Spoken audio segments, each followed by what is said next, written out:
Meantime, some migrants are already across the border, and two local charities are stepping up to give them housing while they wait to find out if they will be allowed to stay in the U.S. Our Kasha Grigorchik joins us live in Bejo with those details. Kasha.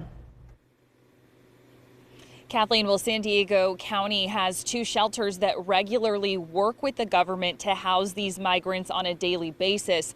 They are Jewish Family Services and Catholic Charities, both understandably very busy right now. But Catholic Charities did agree to speak with us about how they're preparing.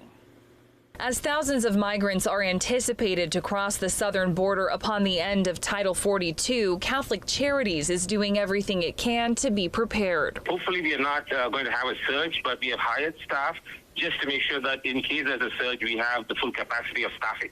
Between its three locations, one in San Diego and two in Imperial County, Catholic Charities can house about 1,500 people each day. They've partnered with the government for about the last 2 years to temporarily house migrants once they're released from the border. Jewish Family Services, another local charity linked up with the government, is doing the same. Thursday afternoon, migrants were seen being dropped off at a hotel in Mission Valley before being bused to area shelters. Catholic Charities CEO Vino Paginor says it's a common misconception the people they're helping may be undocumented, but that's not the case. They are all fully documented.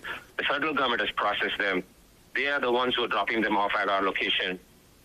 We are ensuring that they are given humanitarian care, because if we don't do that, they would end up in the streets of San Diego or Imperial County, and they could be adding on to the already high numbers of the unhoused on our streets. Over the last 2 years, they've seen more than 200,000 people from more than 120 countries who came through the shelter. The migrants are given food, water, even medical care. The charities are efficient at working with the migrants to get them to their final destinations. The average stay is about 0.8 to 1.6. So 0.8 to 1.6 is basically a day or lesser, or 2 days.